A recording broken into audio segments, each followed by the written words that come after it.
Hey, good morning, everyone. We are back in 1 Samuel here in chapter 30 and 31, which finishes up 1 Samuel. And it's some really exciting stuff going on here. We're going to see David in these chapters. We're going to see David coming back to the Lord, coming back to the Lord without condemnation. We're going to see things restored back to David, which is just a great testimony to what it is to be in relationship with Jesus Christ. He comes to restore, he comes to ransom. We're going to get to see that as an illustration. We're going to see Saul take his own life and fulfilling on some previous chapters of what would transpire, with Samuel interacting with Saul. And two, we're going to get to see type. And before shaking out type, yesterday when we talked about the 4 points of how to read the Bible, number one was reading it consistently. Number two was reading it expectantly. Number three was reading it conversationally, and then number four was reading obediently. So when something's revealed to us and we get it, go put that in your life, live that out, right? And then the word gets to be the living word. And looking at the first point of reading consistently, when we read, focus on what we know. Not, don't be discouraged by what you don't know. And it's through this consistent reading that the Bible is going to reveal itself more and more to you. And type, for me, has been one of those things. Type, in reading the Bible and thinking about type, it's just really been over the last 2 or 3 months that the Bible is really exploding for me in regards to that. So type would be, say, Joseph.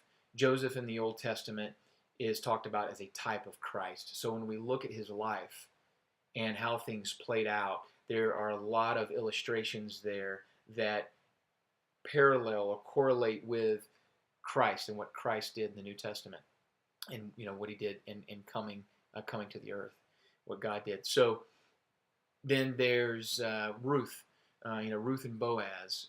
Ruth in her interaction with Boaz being a type of the church. How the church interacts with Christ. Rebecca, she's coming in and marrying Jacob and making that choice. And there's some things within that account that Rebecca is type of church.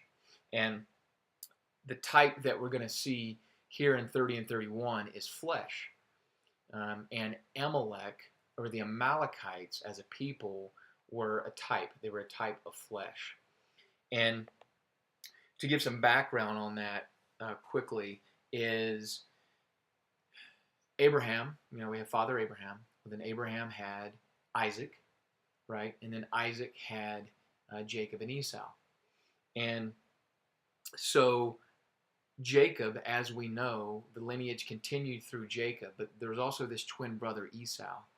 And what Esau ends up representing is he represents flesh, as type. And then Amalek was the progeny of Esau. So through this Amalek and the Amalekites, is flesh, right? And what happened with Amalek, when Moses and the Hebrew people had it out with Pharaoh in Egypt, and they went through the plagues, crossed the Red Sea, and then ended up in the wilderness. So they're now in the wilderness as a people. They're out from under the oppression and tyranny of Egypt. Well, what happens when they're in the wilderness? Boom, they get ambushed by the Amalekites and this king Amalek. And this shows up in Exodus chapter 17, and that's in that same chapter. That's where we see Joshua fighting the Amalekites in the field, and Moses and Aaron and Hur going up on the hill, and Moses kind of discovering that with his staff raised above his head, that during that time period of staff above head, Joshua was finding himself victorious with the Amalekites, defeating them. And then as soon as Moses gets tired and he drops his arms, then the Amalekites now turn the tables and are defeating the Israelites. So Aaron and Hur are with him. They see that. They sit Moses down on the stone and stand on either side of him, holding his arms up, right? And that's also where we get another name of God, Jehovah Nissi. And Moses pointed out, you are Jehovah Nissi. You are the Lord of my banner. Okay, this is can be taken as a snapshot of, okay, Amalekite's flesh, Lord is my banner. What am I going to pursue? What are you going to pursue? Are we going to pursue God, or are we going to pursue our flesh? Which way are we going to go? Flesh and spirit, flesh and spirit. Galatians really points this out in terms of, what it is with, to battle and what the fruits are and what happens with flesh and spirit. So, Lord of my banner, you're in this. It's because of you, God, that all this is taking place. Jehovah Nissi. And then at the end of chapter 17, in verse 16, it says, the Lord will have war with Amalek from generation to generation. Okay, Amalek again, flesh. We're always going to be dealing with this. And then in Deuteronomy chapter 25, verse 19, there really is this command given. And what it says is, when the Lord your God has given you rest, again, this is Deuteronomy 25:19, when the Lord your God has given you rest from your enemies all around, in the land which the Lord your God is giving you to possess as an inheritance, that you will blot out the remembrance of Amalek from under heaven. You shall not forget. Now, here we are in 1 Samuel. We're in 1 Samuel. Well, guess what? Where are the Israelites?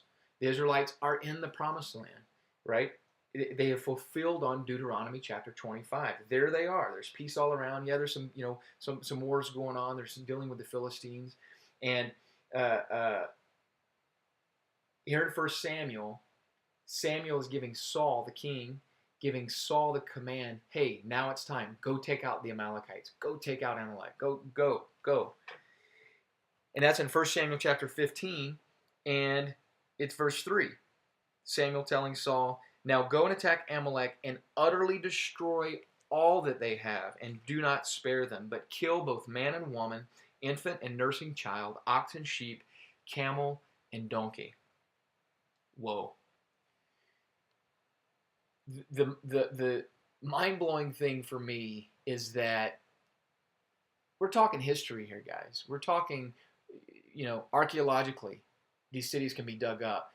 Things can be found of these remnants of war. All of this stuff. This happened historically, but inside of that, the fact that these types are universal. These types are universal to the point where it affects you and me in this moment right now. So Samuel has just told Saul, go wipe out the Amalekites completely, period. Hey, what are we going to do with our flesh? Die to self, Jesus would say. Jesus would say, die to self. Wipe out the flesh. Be done with it. Spiritual. Move in, be in the spiritual. More of Christ, less of us.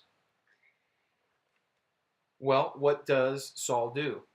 He disobeys. He doesn't completely destroy the Amalekites. He goes in. He does wage war. He destroys everything except the king. He brings back the king. At this time is Agag of the Amalekites, and he brings back the best sheep. And it says in verse 9, the best of the sheep, the oxen, the fatlings, the lambs. And now the word of the Lord came to Samuel, 15, this is 1 Samuel 15:10. I greatly regret that I have set up Saul as king, for he has turned back from following me and has not performed my commandments. And it grieved Samuel. So Samuel goes to see Saul in verse 13. And Saul said to him, blessed are you of the Lord, Samuel. I have performed the commandment of the Lord. Samuel gets right to the heart of the matter, and he says, verse 14, but Samuel said, what then is this bleating of the sheep in my ears and the lowing of the oxen which I hear? Maybe you've got somebody in your life, that holds you accountable. I hope that you do. Someone like a Samuel is, hey, you're working on this, defeating of the flesh. And you're telling me that everything's all good and you're fulfilling on everything, yet what is this bleating of the sheep in my ears, right? So again, Amalek is flesh. And then, let's see here. So how does this start coming together with David and Saul at the end of 1 Samuel here? Jumping forward, and this is in chapter 28,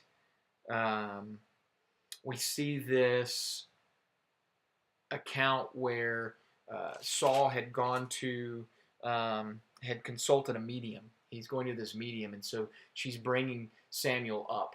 And so Samuel and Saul have this interaction. And verse 18, this is Samuel talking to Saul. It says, because you did not obey the voice of the Lord, nor execute his fierce wrath upon Amalek. Therefore, the Lord has done this thing to you this day.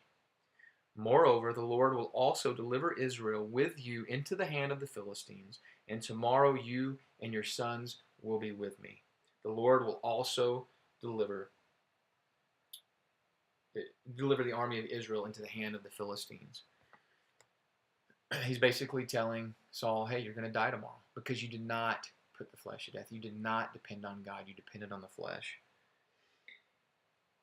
And then in chapter 30, the title of chapter 30, David's conflict with the Amalekites.